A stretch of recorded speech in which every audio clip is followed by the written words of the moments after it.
Ikhwan fillah, azakumullah, kita bahas dari awal bahwa tentang kita bahas tentang dakwah salaf. Nanti pengertian dakwah saya akan jelaskan. Yang awal yaitu tentang pengertian manhaj salaf dan salafiyah menurut bahasa, istilah dan zaman. Ini hanya beberapa aja yang saya bacakan di bab yang pertama di buku ini, di buku mulia dengan salaf, di bab yang pertama. Kalau disebutkan nanti manhaj, ya, kita sering menyebutkan tentang manhaj. Apa itu manhaj? Allah berfirman dalam surah Al-Maidah ayat 48, "Likullin ja'alna minkum syir'atan wa minhaja." Untuk setiap umat di antara kamu kami berikan aturan dan jalan yang terang. Minhaj itu jalan yang terang. Kata Abdullah bin Abbas radhiyallahu anhu menafsirkan tentang minhaj atau manhaj ini artinya jalan dan syariat. Sedangkan menurut istilah, manhaj adalah kaidah dan ketentuan yang digunakan bagi setiap pembelajaran ilmiah. Seperti dalam kaidah bahasa Arab atau usul fikih, usul tafsir, dan yang itu namanya manhaj. Manhaj adalah artinya adalah jalan atau metode. Dan manhaj yang benar adalah jalan hidup yang lurus dan terang dalam beragama menurut pemahaman para sahabat. Saya ulangi, manhaj adalah jalan atau metode, dan manhaj yang benar adalah jalan hidup yang lurus dan terang dalam beragama menurut pemahaman para sahabat.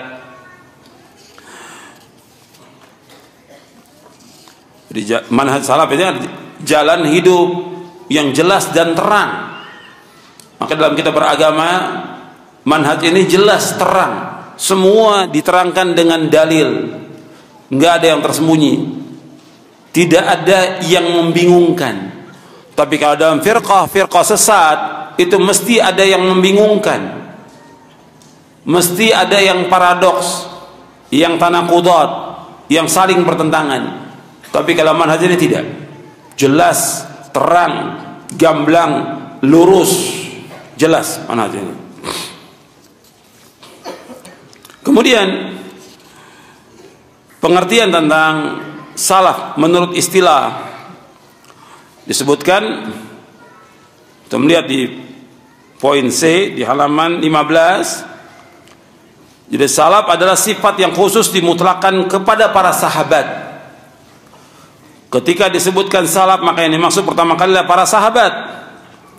Adapun selain mereka ikut serta dalam makna salaf ini, yaitu orang-orang yang mengikuti mereka. Artinya bila mereka mengikuti para sahabat, maka disebut salafiyin, yaitu orang-orang yang mengikuti salafus saleh.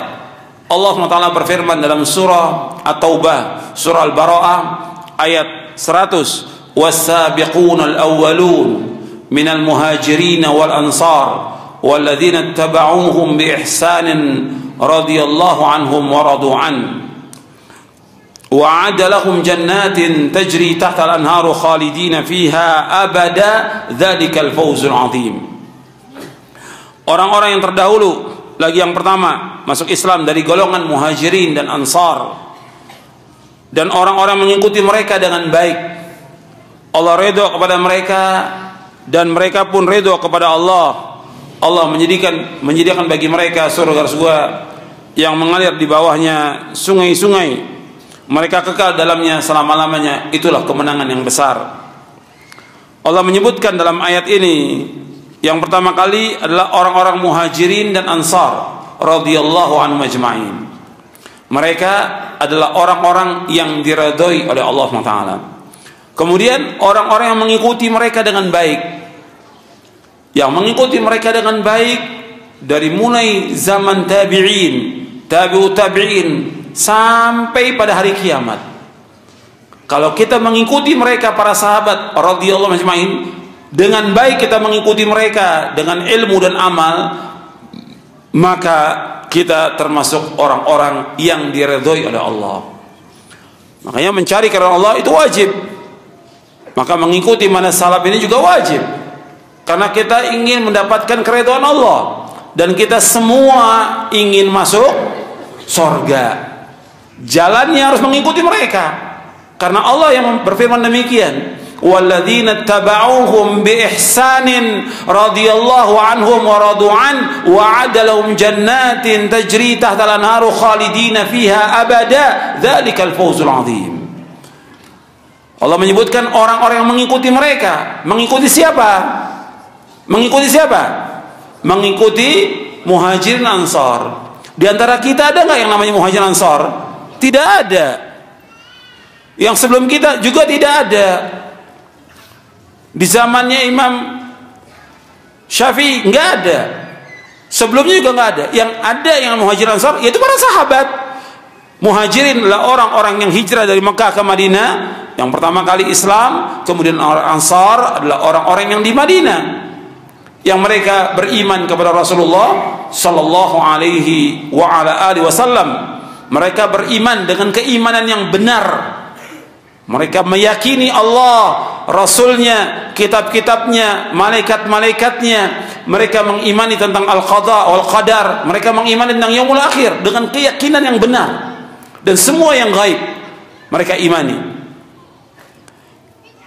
Kemudian mereka mengamalkan.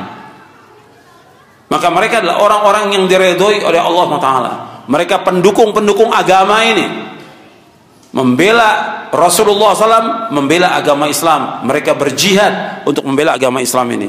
Maka orang yang mengikuti mereka bukan sekedar nama, bukan, tapi betul-betul mereka mengimani sebagaimana yang diimani sahabat.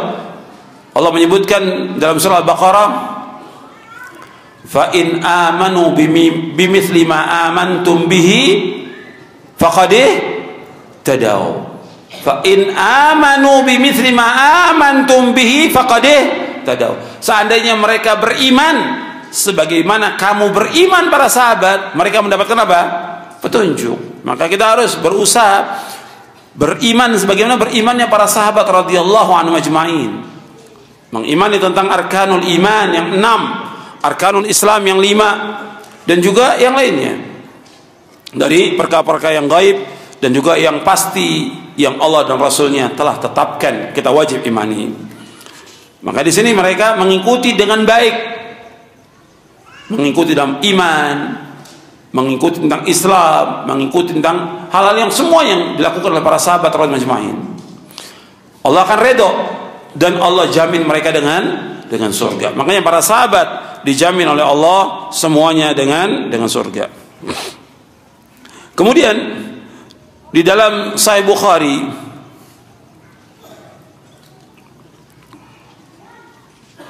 sahabat radhiyallahu ajma'in, Nabi menyebutkan tentang sahabat ini itu merupakan khairun nas, sebaik-baik manusia. Untuk melihat hadisnya yang mutawatir hadis ini, Nabi bersabda khairun nasi qarni thumma alladhina yalunahum thumma alladhina yalunahum. Sebaik-baik manusia pada masaku, kemudian yang sesudahnya, kemudian yang sudahnya. Hadis ini sahih riwayat Bukhari Muslim dari sahabat Abdullah bin Mas'ud dan juga sahabat yang lain. Hadis mutawatir. Jadi para sahabat dikatakan oleh Nabi khairun nas, sebaik-baik manusia. Sebaik-baik manusia tentang akidahnya, tentang manhajnya, tentang ilmunya, tentang pemahamannya, tentang akhlaknya, tentang dakwahnya, tentang jihadnya, dan semuanya. Para sahabat adalah merupakan khairun nas, sebaik-baik manusia.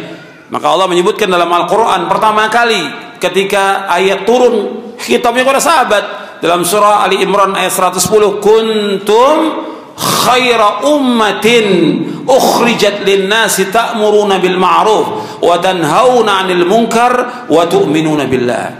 Kalian adalah sebaik-baik umat yang dikeluarkan di tengah-tengah manusia, menyuruh yang ma'ruf, mencegah yang mungkar, dan beriman kepada Allah.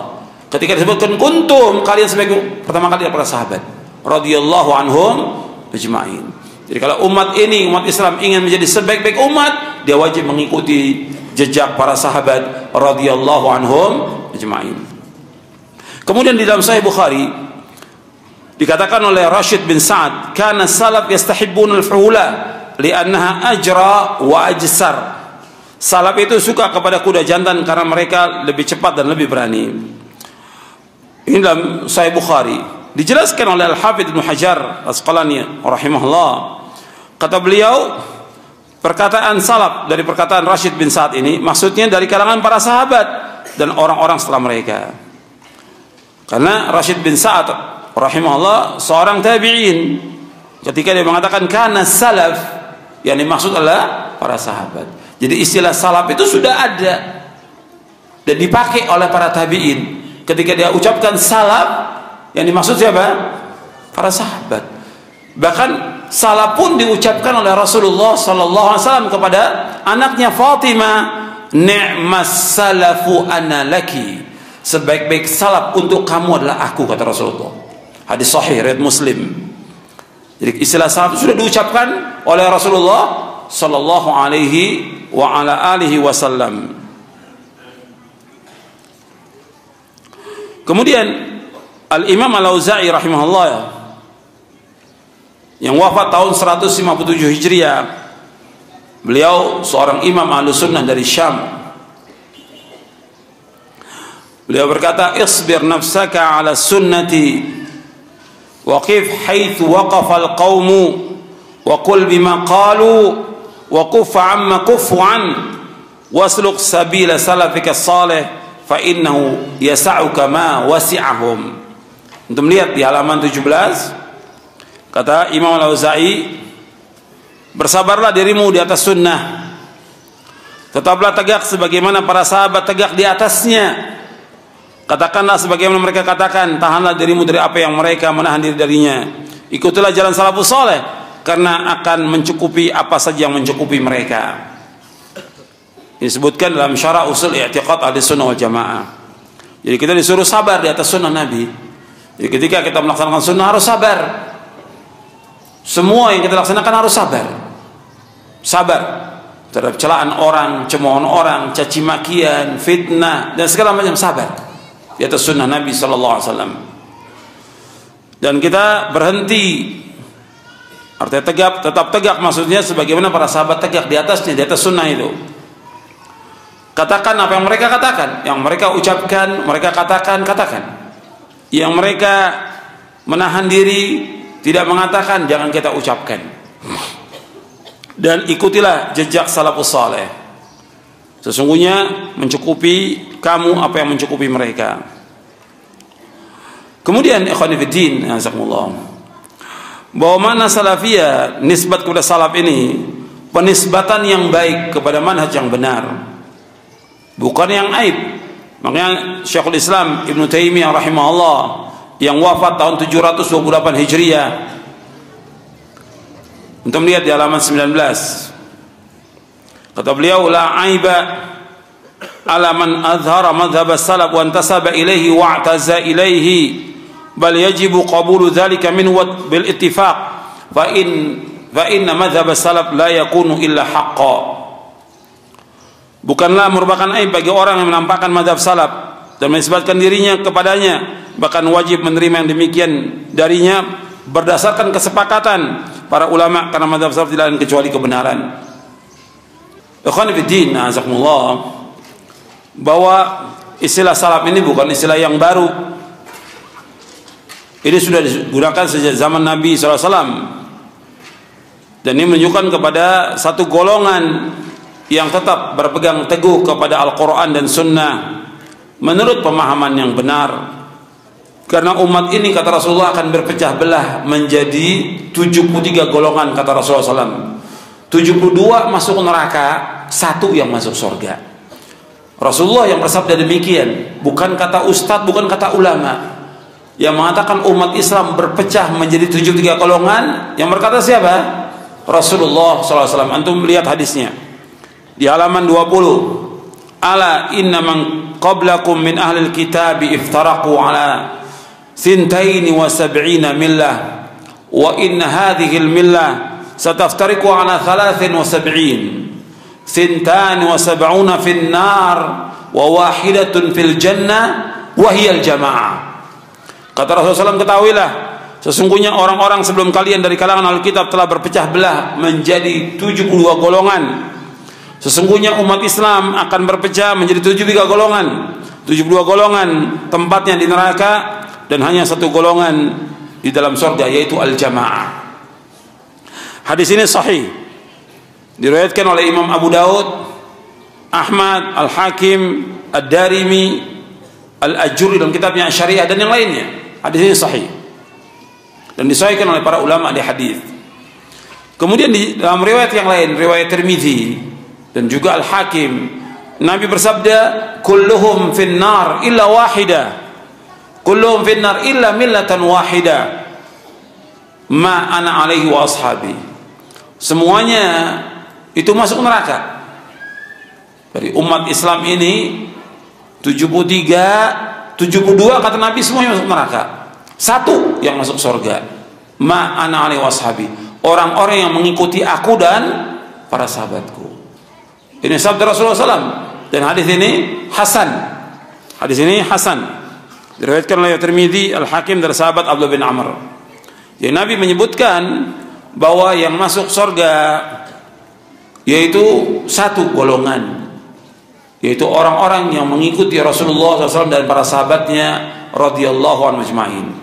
Dan kita ketika mendakwakan dakwah salaf ini, kita ingin masuk surga. Ketika kita mengkaji tentang Al-Quran wa Sunnah ala fahmi salaf, kita ingin masuk surga. Ketika kita mengajak orang agar mereka mengikuti dakwah yang hak ini, pemahaman yang hak ini, manhaj yang hak ini, kita ingin mengajak mereka ke surga. Enggak ada yang lain tujuannya.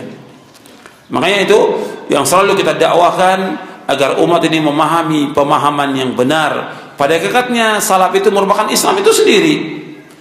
Kenapa harus disebutkan salaf? Ya, karena banyaknya umat yang berfirqah-firqah.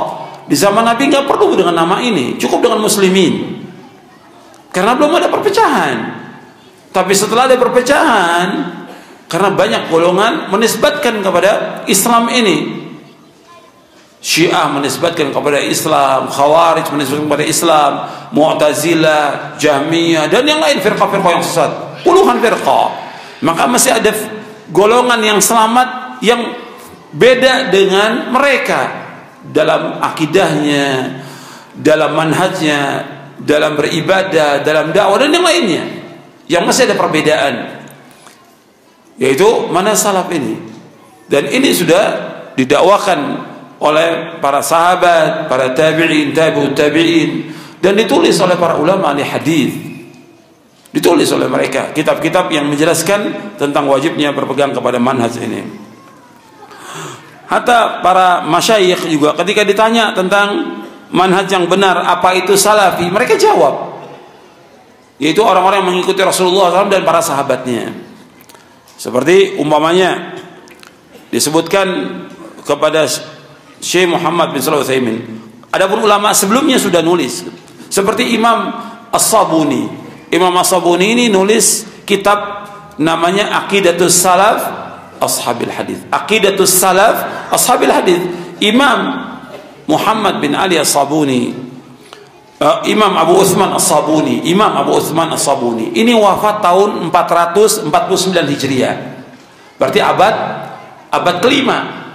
Itu nulis kitab Aqidatus Salaf Ashabil. Sebelumnya beliau juga sudah ada banyak yang nulis tentang itu. Berarti ini mata rantainya terus sampai kepada sahabat. Bukan perkataan orang, bukan manhaj yang baru, bukan pemahaman yang baru. Kitab-kitab yang ditulis oleh imam-imam menjelaskan tentang manhaj ini. Syekh Muhammad bin Shalih Al-Utsaimin ketika ditanya rahimahullah, beliau mengatakan bahwa Ahlussunnah wal Jamaah adalah orang yang mengikuti para salaf. Bahkan orang yang belakangan sampai hari kiamat, jika ia berada di atas jalan Nabi SAW dan para sahabatnya, maka ia adalah salafi.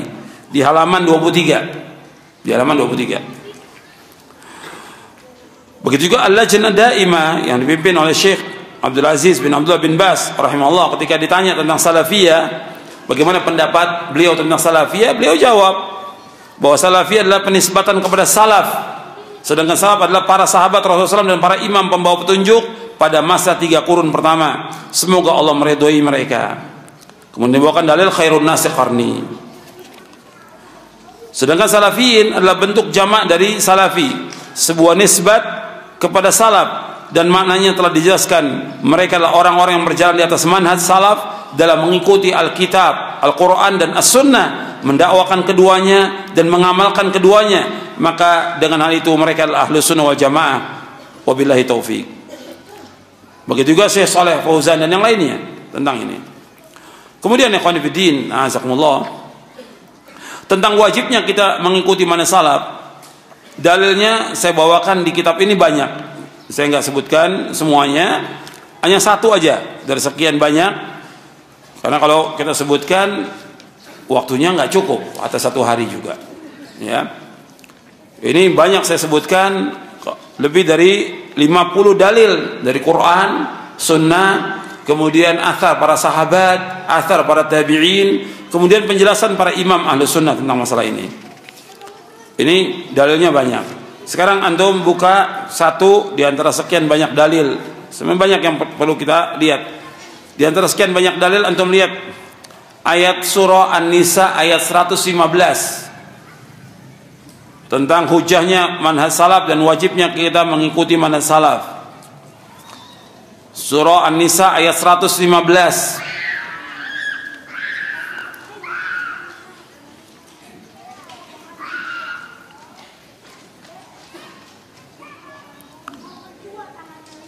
Allah berfirman, "Wa may yushaqiqir rasula min ba'di ma tabayyana lahul huda wa yattabi' ghaira sabilil mu'minin nuwallihi ma tawalla wa nusli jahannam wa sa'at masira." Allah berfirman dalam surah An-Nisa ayat 115, dan barang siapa yang menentang Rasul sesudah jelas kebenaran baginya dan mengikuti jalan yang bukan jalan orang-orang mukmin, kami biarkan ia leluasa terhadap kesesatan yang telah dikuasainya itu, dan kami masukkan dia ke dalam neraka jahanam, dan jahanam itu seburuk-buruk tempat kembali. Yang dimaksud dengan jalan kaum mukminin di sini yaitu jalannya para sahabat. Karena yang pertama kali beriman kepada Rasulullah siapa? Yang pertama kali beriman kepada Rasulullah siapa? Sahabat. Maka yang disebutkan dengan jalan kaum mukminin di ayat ini pertama kali siapa? Para sahabat. Jadi orang-orang yang menentang Rasul sesudah jelas baginya petunjuk dan mengikuti jalan selain jalan para sahabat, maka kami biarkan dia sesat dan kami ancam mereka dalam masuk neraka. Orang yang tidak mengikuti manhaj sahabat, Allah sebutkan dalam ayat ini diancam dengan kesesatan. Maka kita lihat orang-orang yang tidak mengikuti manhaj salaf, bingung dia hidupnya. Dia akan mengikuti firqah yang sesat, pemahaman yang sesat, aliran yang sesat, golongan yang sesat, yang dia tidak tahu kemana akan dibawa, nggak tahu dia. Tapi kalau dia mengikuti para sahabat, jelas dalilnya Quran, dalilnya Sunnah, kemudian juga pemahaman para sahabat yang mereka sudah amalkan. Kalau ada orang mengatakan firqah-firqah yang lain juga mereka membawakan dalil, betul, dalil yang dibawakan betul atau tidak? Karena orang bisa bawakan dalil betul, ayat dibawakan, hadis dibawakan, tapi betul atau tidak dalil itu? Belum tentu betul untuk berpijaknya mereka dalam mereka beragama. Belum benar. Tapi kalau kita mengikuti yang salaf, dalil yang kemudian jelas, tafsirnya jelas ada. Antum bisa lihat tafsir Imam Ibnu Jarir At-Tabari. Antum bisa lihat tafsir Ibnu Katsir, dijelaskan jelas sekali. Tapi ketika menyimpang, maka dalil yang diambil sembarangan, kadang-kadang juga riwayat-riwayat yang lemah, bahkan palsu. Dalil betul dibawakan, tapi dalil yang dibawakan belum tentu benar, belum tentu sesuai dalil. Jadi kalau mereka kata mereka juga pakai dalilnya lihat tuh benar atau tidak. Kemudian bagaimana penjelasan para ulama tentang dalil itu, dan bagaimana penjelasan para ulama tentang hadis itu, syarahnya gimana, harus jelas. Kalau tidak, ya sesat. Seperti yang kita lihat sekarang ini, banyak umat yang sesat, bingung dia. Karena apa? Nggak tahu kemana dibawa oleh para dai-nya, para ustadznya. Makanya yang harus kita jelaskan dengan dalil, dan para sahabat mengemukakan semua dengan hujjah, dengan dalil. Di sini disebutkan orang yang mengikuti jalan selain jalan yang para sahabat, maka mereka diancam dengan kesesatan. Karena para sahabat ini mereka langsung mendengarkan ayat dari Rasulullah SAW, mendapatkan khitab yang langsung, dan mereka mengobati ketidakjelasan yang terjadi dalam diri mereka dengan bertanya langsung kepada Rasulullah SAW secara baik, Dan Rasulullah SAW menjawab pertanyaan dengan mereka dengan sebaik-baik jawaban dan menjelaskan kepada mereka dengan penjelasan yang paling sempurna, sehingga mereka pun mendengarnya, memahaminya, mengamalkannya, memperbaikinya, menghafalnya, menetapkannya, menukilnya, dan mereka semuanya adalah orang-orang yang jujur. Mereka memiliki keutamaan yang agung atas kita, sebab karena mereka lah dihubungkan tali kita dengan tali Nabi Muhammad SAW dengan pertolongan Allah Subhanahu wa taala. Artinya dengan tali Allah Subhanahu wa taala. Bahwa Allah berfirman, "Wa'tasimu bihablillahi jami'an wa la tafarraqu." Hendaklah kalian berpegang dengan tali Allah semuanya dan jangan kalian berpecah belah. Berpegang dengan tali Allah, ya berpegang dengan Al-Qur'an dan sunnah Nabi menurut pemahaman para sahabat radhiyallahu anhum ajma'in. Ayat ini menunjukkan bahwa menyalahi jalannya kaum mukminin sebagai sebab seorang akan terjatuh dalam jalan-jalan kesesatan dan diancam dengan masuk neraka.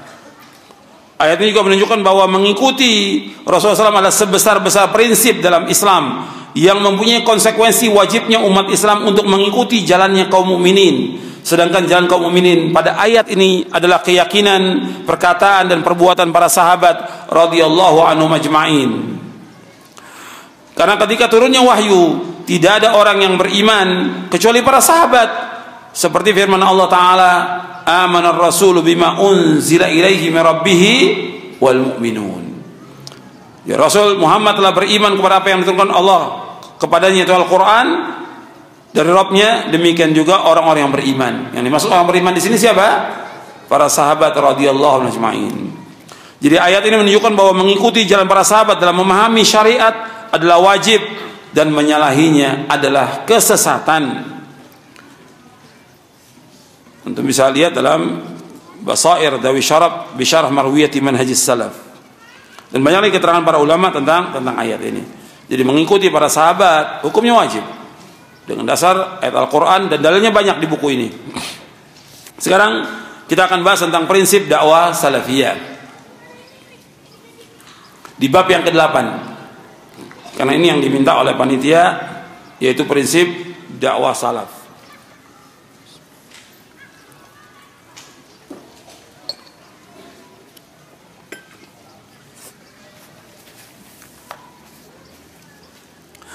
Prinsip dakwah salaf antum lihat di bab yang ke-8 di halaman 265. Jadi kembali kepada Al-Qur'an yang pertama. Yang pertama, kembali kepada Al-Quran dan Sunnah menurut pemahaman salafus saleh. Ini prinsip dakwah salaf dan ayatnya sudah kita baca tadi. Dan Nabi juga menyebutkan bahwa jalan menuju kepada Allah itu hanya satu. Jalan menuju kepada Allah itu hanya satu, yaitu mengikuti Rasulullah dan para sahabatnya radhiyallahu ajma'in. Kata Abdullah bin Mas'ud radhiyallahu anhu, antum lihat, khatta lana Rasulullah SAW khattan biyadihi thumma qal hadha sabilullahi mustaqima wa khatta khututan an yaminihi wa shimalihi thumma qal hadhihi subulun mutafarriqatun laysa minha sabilun illa alaihi syaitanun yad'u ilaihi thumma qara qawluhu ta'ala wa anna hadha sirati mustaqiman fattabi'uhu ولا تتبعوا السبل فتفرق بكم عن سبيله ذلكم وصاكم به لعلكم تتقون. Rasulullah SAW membuat garis dengan tangannya, kemudian bersabda, ini jalan Allah yang lurus. Lalu beliau membuat garis-garis di kanan kirinya, kemudian beliau bersabda, jadi beliau membuat garis di kanan kirinya, kemudian beliau bersabda, ini jalan Allah yang bercerai-berai, yang sesat. Jadi Rasulullah setelah membuat garis dengan tangannya, kemudian bersabda, ini jalan Allah yang lurus. Lalu beliau buat garis lagi yang pendek di kanan kirinya. Beliau mengatakan, ini jalan-jalan yang bercerai-berai, jalan yang sesat. Tidak ada satupun dari jalan-jalan ini melainkan terdapat syaitan yang menyuruh kepadanya. Kemudian beliau membaca ayat dalam surah Al-An'am, surah yang ke-6 ayat 153. Wa anna hadha sirati mustaqiman fattabi'u. inilah jalanku yang lurus. Fattabi'u, ikutilah jalanku yang lurus. Wala tattabi'u subul, jangan kalian mengikuti jalan-jalan yang lain. Fatafarraqa bikum an sabili, yang demikian akan mencerai-beraikan kamu jalan Allah. Dzalikum wasaqum bil, demikian Allah wasiatkan kepada kalian agar kalian bertakwa. Jadi Nabi SAW menjelaskan bahwa jalan menuju kepada keselamatan itu hanya satu jalan. Wa anna hadza sirati mustaqiman fattabi'u, ini jalanku yang lurus, ikuti jalan satu ini.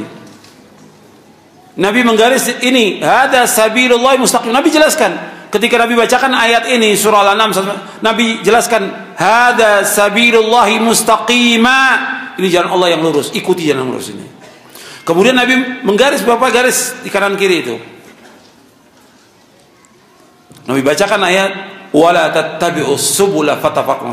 Jangan kamu ikuti jalan-jalan yang lain.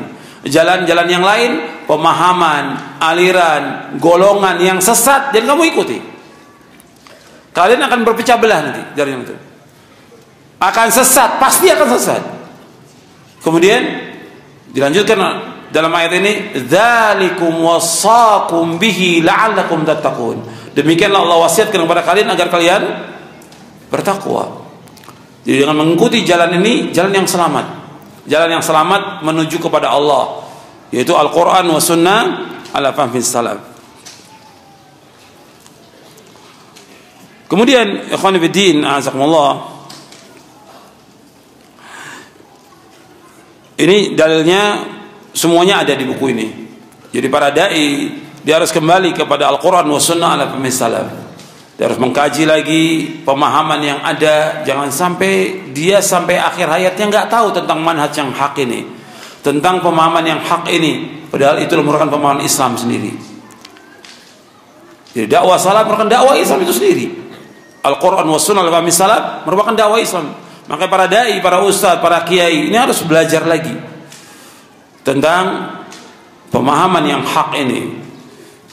Karena semua firqah, semua golongan, semua ngakunya berpegang kepada Al-Quran dan Sunnah, semuanya. Tapi apakah benar Al-Quran dan Sunnah yang mereka ikuti?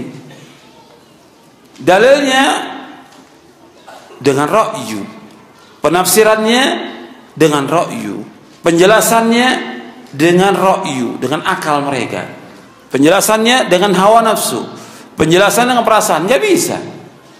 Betul kalau mereka katakan, kan Nabi SAW menyebutkan bahwa ditinggalkan Islam, Nabi meninggalkan agama Islam dengan dua perkara, Quran Sunnah. Betul, hadisnya sahih dan ada di buku ini hadisnya. Nabi bersabda, taraktu fikum amraini lam tadillu ma tamassaktum bihima kitaballahi wa sunnati. Aku tinggalkan dua perkara yang kalian tidak akan sesat sama kalian berpegang dengan dua perkara ini, kitabullah dan sunnahku. Betul. Kalau seandainya dibiarkan mereka berpegang dengan Quran Sunnah menurut pemahaman mereka, ra'yu mereka, ijtihad mereka, berapa ribu pemahaman yang ada dalam agama Islam ini, mereka akan berpecah belah, akan sesat, dan seperti itu, seperti yang kita lihat sekarang ini. Karena apa? Quran ditafsirkan oleh ustadznya, oleh kiainya, nggak melihat bagaimana pemahaman para sahabat tentang ayat itu. Kemudian hadis begitu juga, mereka bawa menurut saya begini, yang lain juga mengatakan menurut saya begini. Ya saya siapa? Rusak agama ini. Harus ada pemahaman yang maksum, yang menyelamatkan umat Islam dari berbagai macam perpecahan. Satu pemahaman yang maksum, yaitu pemahaman siapa? Sahabat. Harus mengikuti pemahaman ini. Maka Nabi menyuruh kita untuk mengikuti pemahaman ini. Allah SWT menyuruh untuk mengikuti pemahaman ini yang seperti yang sudah kita baca ayatnya. Pertama tadi dalam surah At-Taubah ayat 100. Yang kedua dalam surah An-Nisa ayat 115. Yang ketiga dalam surah Al-An'am ayat 153. Surah Al-An'am ayat 153. Sudah ini kita bahas. Belum lagi yang lain hadis Nabi yang menyuruh kita untuk mengikuti para sahabat radhiyallahu anhum ajma'in. Jadi harus diperhatikan ini. bahwa harus ada pemahaman yang masuk. Kalau tidak, ribuan pemahaman yang ada. Kiai ini bilang, menurut pendapat saya ayat ini maknanya begini. Kadang-kadang bahkan acara ritual bid'ah mereka bawa ayat. Ini ayat ini cocok untuk perayaan ini. Ayat ini cocok. Rusak agama. Nggak bisa, nggak boleh. Orang nggak boleh menafsirkan Quran dengan ru'yunya, nggak boleh, hukumnya haram dalam Islam.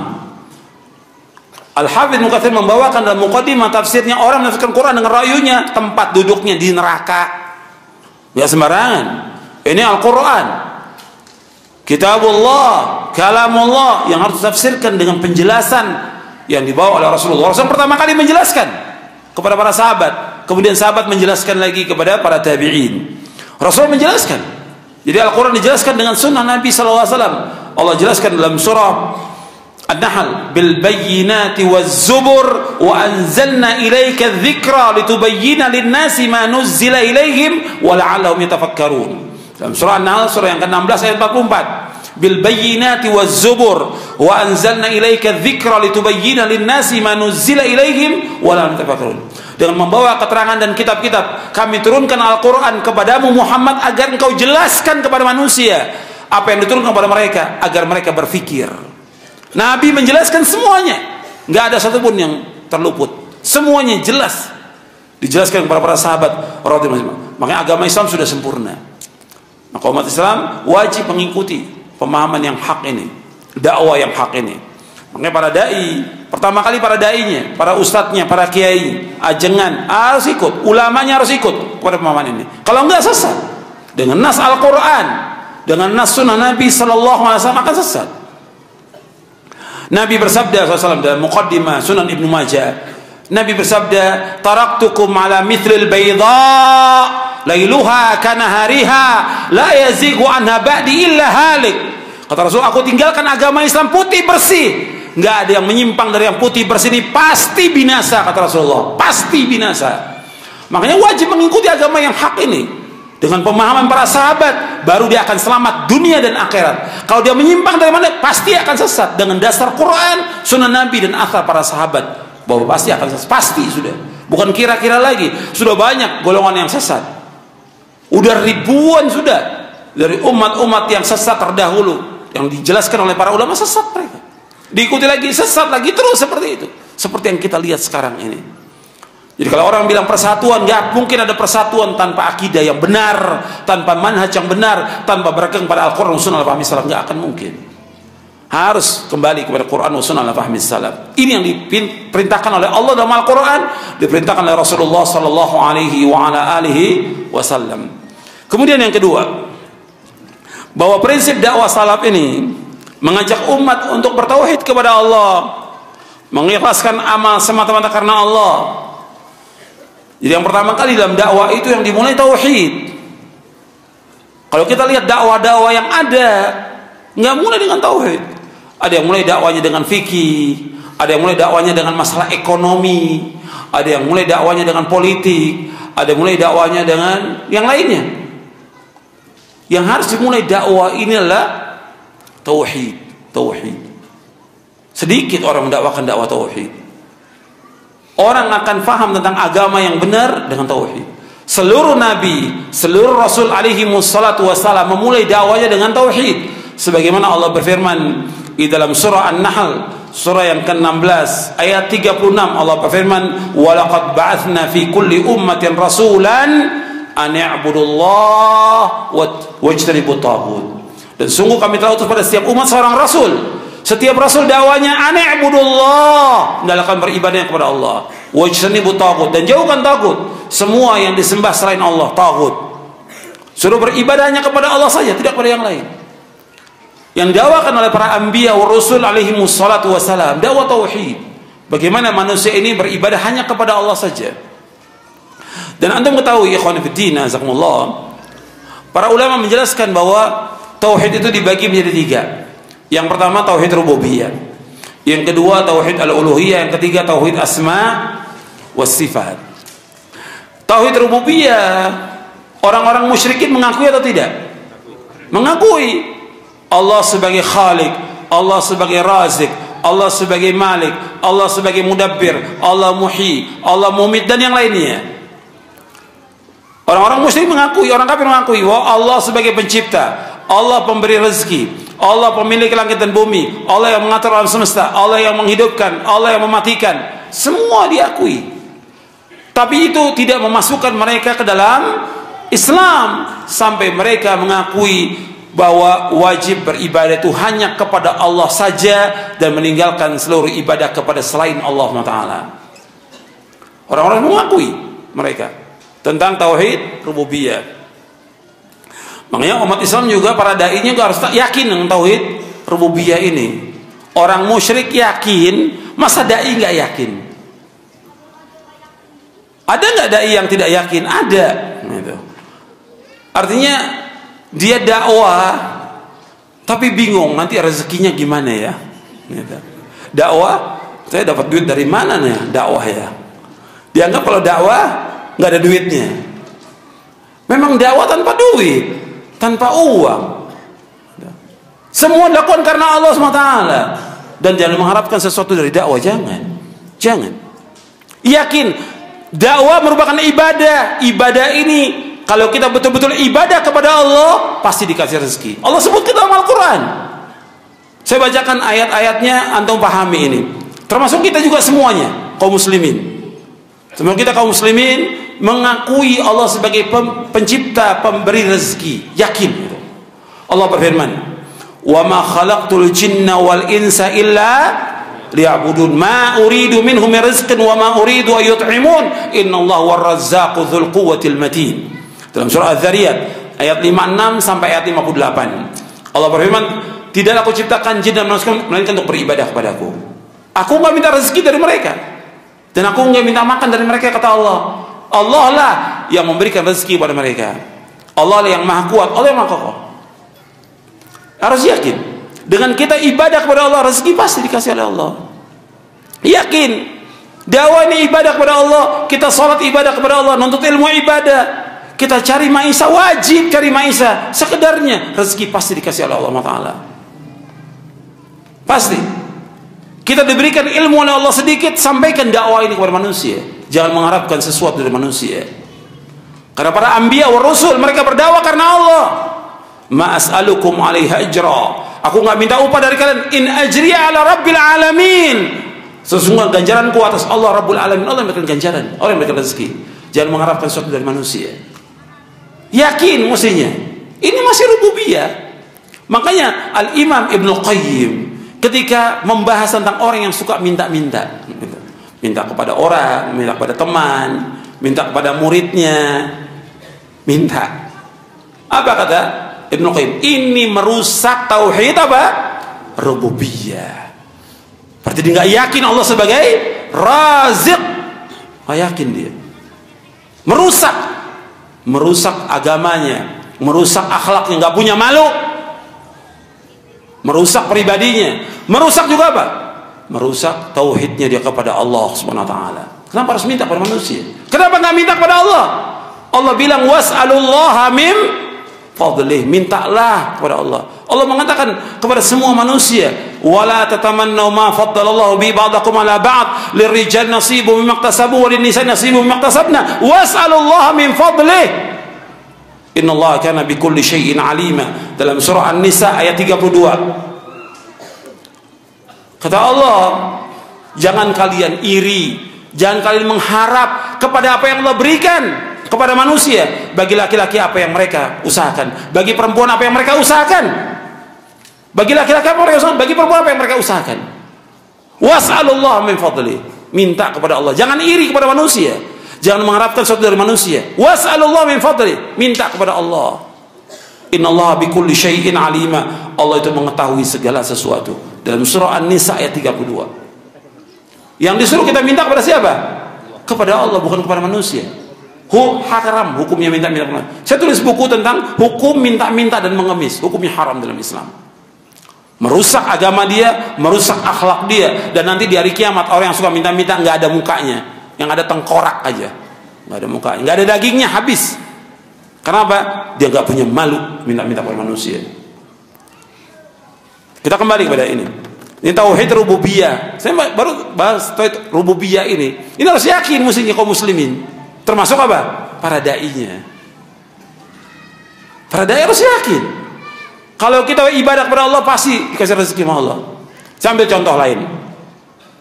Maryam bintu Imran. Maryam bintu Imran.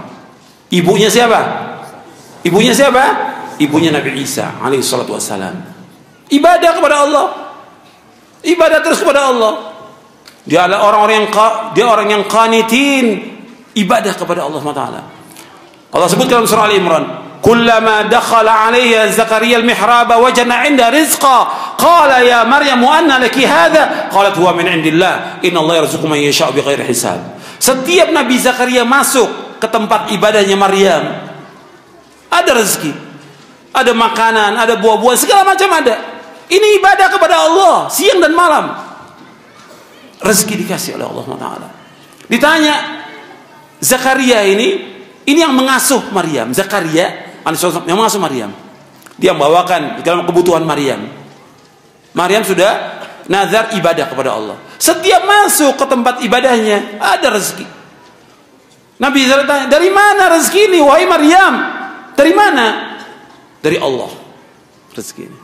Allah memberikan rezeki kepada siapa yang Allah kehendaki tanpa hisab. Tanpa hisab. Yakin.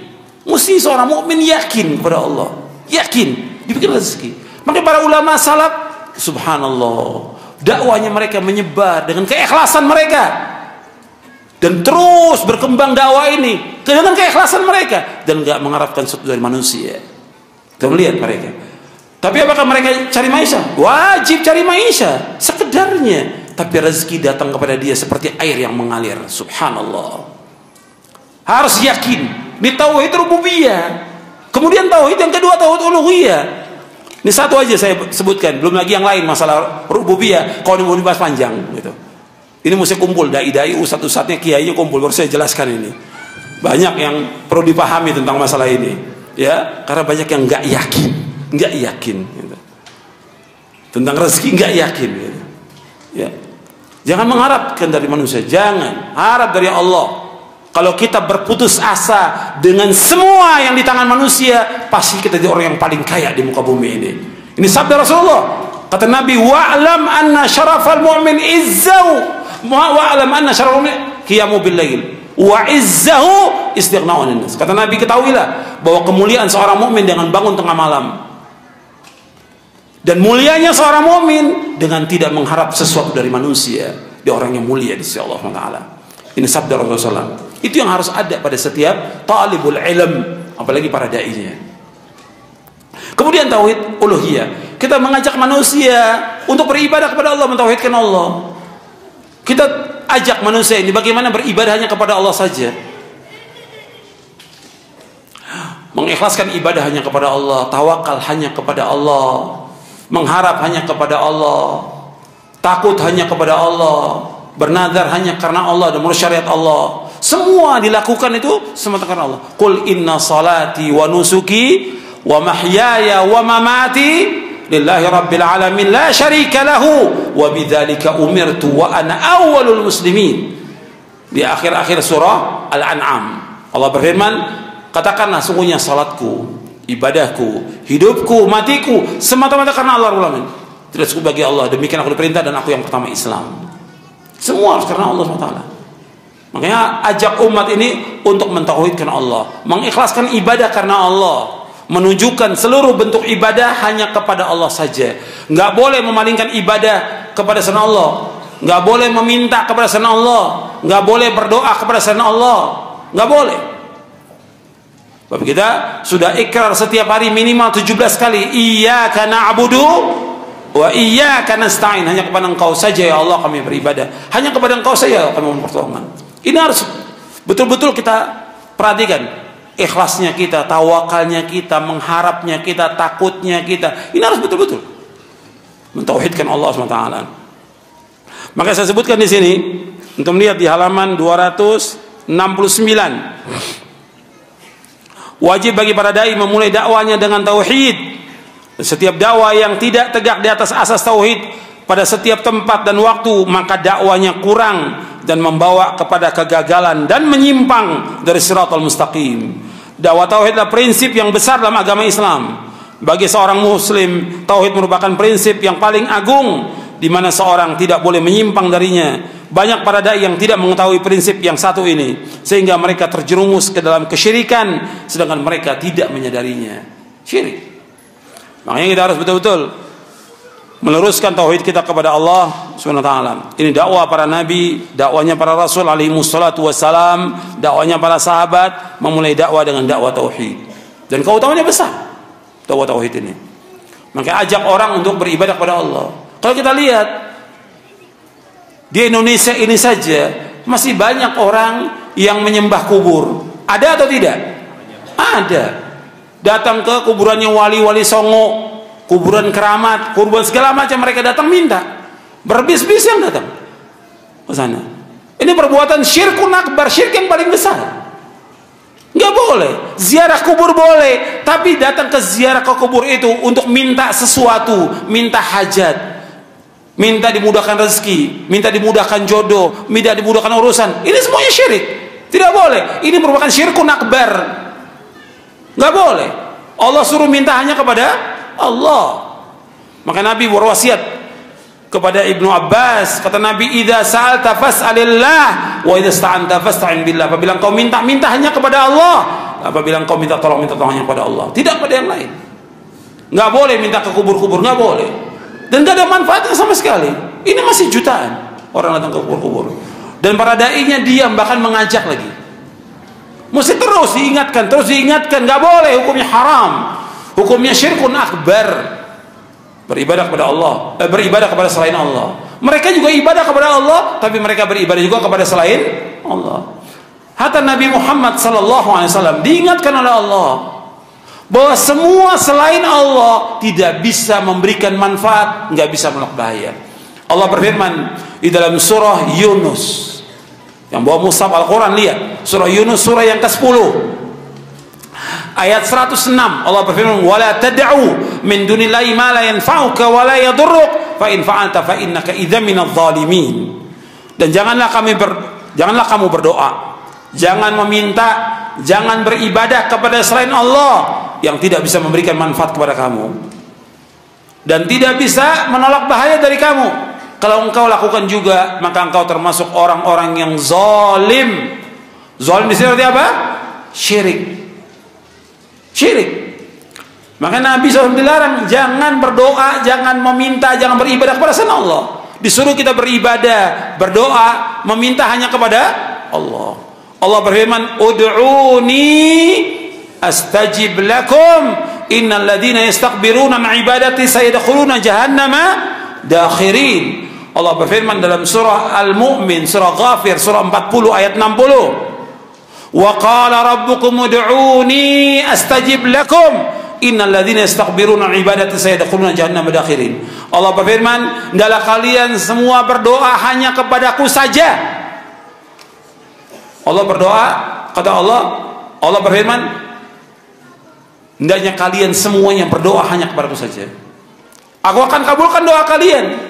Sesungguhnya orang-orang yang sombong dari beribadah kepadaku, mereka akan masuk neraka jahanam dalam keadaan terhina. Ya, berdoa hanya kepada Allah, nggak boleh kepada yang lain. Meminta nggak boleh kepada yang lain, hanya kepada Allah saja.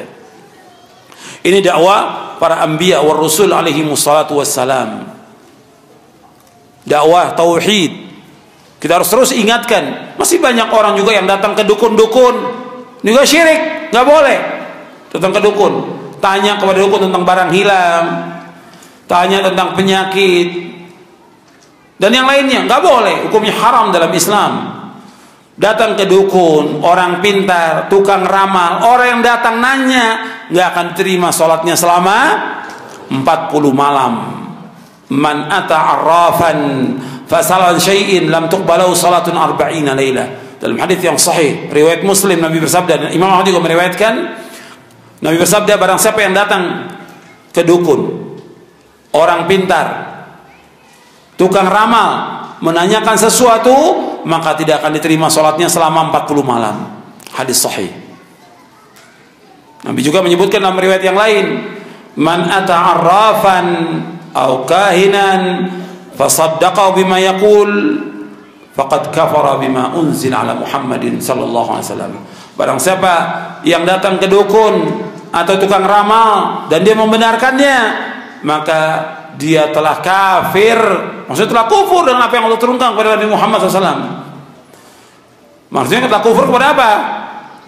Kepada Al-Quran. Karena dalam Al-Quran Allah menyebutkan bahwa tidak ada yang tahu yang gaib kecuali siapa? Allah. Yang tahu yang gaib di langit dan di bumi hanya Allah. Yang lain tidak ada yang tahu. Kita wajib mengimani ini. Tidak ada yang tahu yang gaib, hanya Allah yang tahu. Kalau Nabi mengabarkan tentang masa yang akan datang, Allah yang memberitahu kepada Nabi SAW. Tapi tidak ada yang tahu yang gaib kecuali hanya Allah. Allah sebutkan dalam surah An-Naml ayat 65, Allah berfirman, Qul la ya'lamu man fis samawati wal ardil ghaiba illallah wa ma yash'uruna ayyana yub'atsun. Katakanlah, tidak ada yang tahu yang gaib di langit maupun di bumi ini kecuali hanya Allah. Dan mereka tidak tahu kapan mereka dibangkitkan. Yang tahu yang gaib hanya Allah. Kemudian juga masih banyak di kita orang-orang yang masih pakai gelang, jimat, ya, tangkal, susuk. Nggak boleh dalam Islam, tidak boleh. Ini perbuatan syirik. Kata Nabi, man ta'allaqa tamimatan faqad asyrak. Barang siapa mengentungkan jimat, maka dia telah berbuat syirik. Dan masih banyak lagi yang lain yang harus kita betul-betul bersihkan ini, yang berkaitan dengan tauhid al-uluhiyah. Dan harus terus dakwah ini. Maka antum baca kitab tauhid oleh Syekh Muhammad bin Abdul Wahab, tamatkan kitab itu, baca bahasa Arabnya. Kalau nggak bisa, cari guru yang mengajarkan. Kemudian baca lagi syarahnya. Ada syarahnya Fathul Majid, ada Al-Qaulus Sadid fi Maqasid Tauhid, ada Al-Qaul Mufid, ada yang lain banyak. Baca itu sampai kita faham. Selesai, ulangi lagi. Sampai tamat. Selesai, ulangi lagi sampai betul-betul kita faham dan menambah iman kita kepada Allah, menambah keyakinan kita kepada Allah. Karena banyak orang yang dakwah nggak tahu. Baca kitab tauhid nggak pernah. Nggak pernah baca kitab tauhid. Baca yang berkaitan dengan tauhid juga nggak pernah. Lah gimana antum dakwah? Lo antum sudah dakwah ke sana kemari, antum kitab tauhid nggak baca? Tamat juga enggak. Ya karena dakwahnya apa? Dakwah yang dijual apa? Suaranya gitu. Yang penting pintar suara, asbun, asal bunyi gitu. Orang dakwah itu dengan dalil Quran dan Sunnah. Jelaskan kepada umat tauhid yang benar, bagaimana beribadah kepada Allah. Itu jelaskan kepada mereka. Dan itu siang malam, sebagaimana dilakukan oleh Nabi Nuh alaihi salatu wasallam 950 tahun. Ya, dilakukan oleh Nabi Muhammad SAW selama 23 tahun mendakwakan dakwah tauhid. Itu dulu terjelaskan. Bukan masalah fikih. Fikih tetap kita bahas, tapi yang pokok bagaimana umat ini mentauhidkan Allah Subhanahu wa taala. Si dai-nya betul-betul mentauhidkan Allah. Begitu juga murid-muridnya mentauhidkan Allah. Jadi ini harus terus diulang-ulang. Makanya harus terus dakwah ini, dakwah tauhid yang kita mulai. Begitu juga tentang tauhid al-asma wa sifat.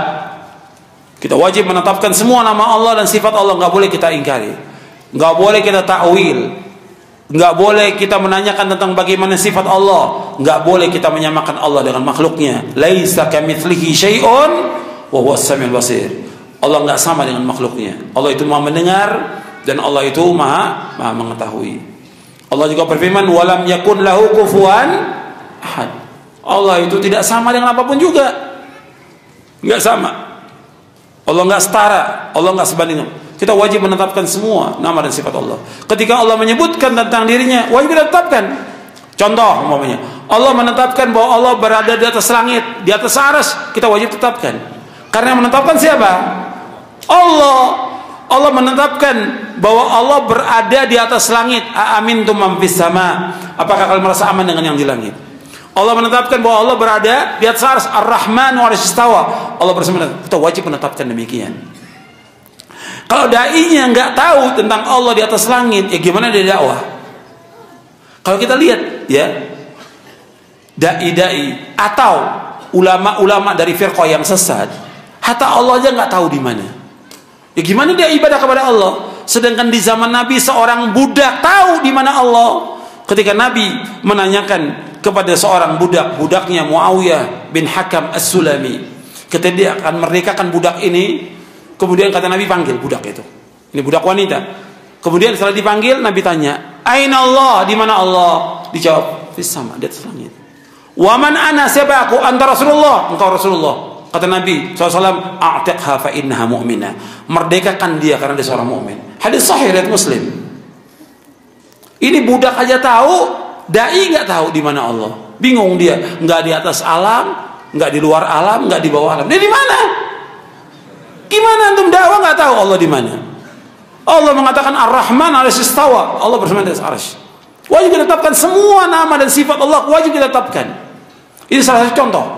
Antum ketika sujud baca apa? Subhana rabbiyal a'la.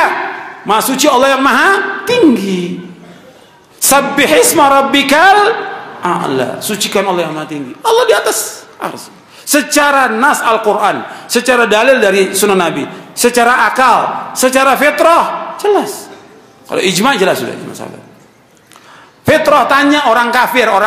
Kalau kamu berdoa orang kafir, kamu kemana? Hati kamu menuju ke langit. Orang kafir. Itu fitrah. Akal juga menunjukkan kesempurnaan berada di atas Allah itu. Allah berpisah dengan makhluknya. Kita wajib menetapkan semua sifat Allah. Allah itu maha besar. Maha besar Allah itu. Kemudian juga kita menafikan yang Allah nafikan, kita nafikan. Antum sudah hafal ayatnya, ayat kursi. Allah berfirman, la ta'khuduhu sinatun wala naum. Allah nggak disentuh oleh ngantuk dan tidur selama-lamanya. Allah nggak ngantuk selama-lamanya. Allah nggak tidur selama-lamanya. Azali wa abadi. Wajib kita menafikan. Allah nggak pernah capek, Allah nggak pernah lelah. Harus seperti itu kita dalam mengimani tentang asma wa sifat. Kalau kita yakin tentang ini, tambah iman kita, tambah nikmat kita dalam kita beribadah kepada Allah Subhanahu wa taala. Karena kita mengetahui tentang Allah yang Allah sebutkan dalam Al-Qur'an dan disebutkan oleh Rasulullah sallallahu alaihi wasallam. Kemudian juga yang ketiga, bahwa dakwah Ahlussunnah mengajak umat Islam untuk beribadah kepada Allah dengan benar. Jadi kita ini dakwah ini mengajak orang bagaimana beribadah kepada Allah dengan benar. Ketika kita bilang beribadah, maka yang pertama kali yang paling penting ibadah itu ibadah qalbiyah. Ibadah qalbiyah arti ibadah apa? Qalbiyah arti apa? Hati.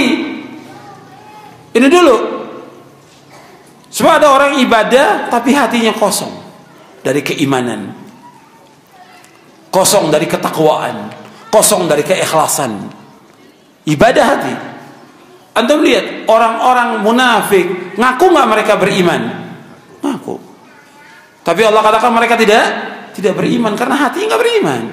Wa minan nasi may yaqulu amanna billahi wa bil yaumil akhir wa ma hum bimu'minin. Dan termasuk yang mengatakan bahwa kami beriman kepada Allah akhir, pada akhirnya mereka tidak beriman. Antum lihat di sini. Di halaman 279. Antum lihat di halaman 279. Bahwa ibadah itu kata Syekhul Islam Ibnu Taimiyah rahimahullah, ismun jami'un likulli ma yuhibbu Allah wa yarda min al-aqwali wal a'mali al-batinah wal zahirah. Bahwa ibadah salah satu nama yang mencakup segala apa yang dicintai dan diridhai oleh Allah, berupa perkataan, perbuatan yang tersembunyi maupun yang nampak. Ibadah terbagi menjadi ibadah hati, lisan dan anggota badan. Yang pokok, yang pertama kali ibadah apa? Hati. Ibadah hati paling pokok.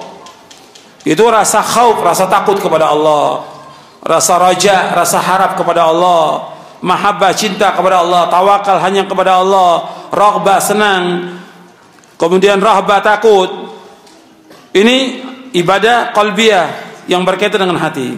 Kemudian ibadah lisan seperti tasbih, tahlil, takbir, tahmid, syukur dengan lisan dan hati. Kemudian ibadah badan seperti salat, zakat, haji, jihad. Ini ibadah semuanya ini mencakup qalbiyah, mencakup fisik juga dan harta. Ini harus kita perhatikan, ibadah-ibadah ini harus betul-betul kita luruskan. Kalau antum mau baca penjelasan Ibnu Qayyim bagus sekali yang berkaitan dengan hati. Dia bahas tentang hati ini. Harus dibereskan hati dulu. Ketika hati nggak beres, semua nggak beres. Makanya nanti ada pembahasan di sini bahwa dakwah salaf ini juga berusaha bagaimana mendakwakan umat ini untuk membersihkan hati, tazkiyatun nufus. Itu dulu. Ketika hati rusak, ya semuanya rusak. Hatinya rusak, meskipun dia dakwah, tapi hatinya rusak, rusak semuanya. Karena yang keluar juga rusak.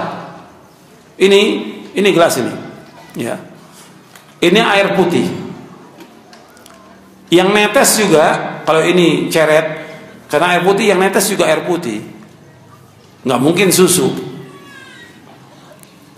Kalau isinya susu, yang netes juga susu. Kalau isinya kopi, yang netes juga kopi. Al-ina bima fihi yantahu.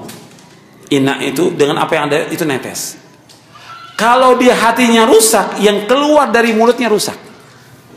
Antum lihat, ya. Dia orang biasa, dia thalibul atau dia dai.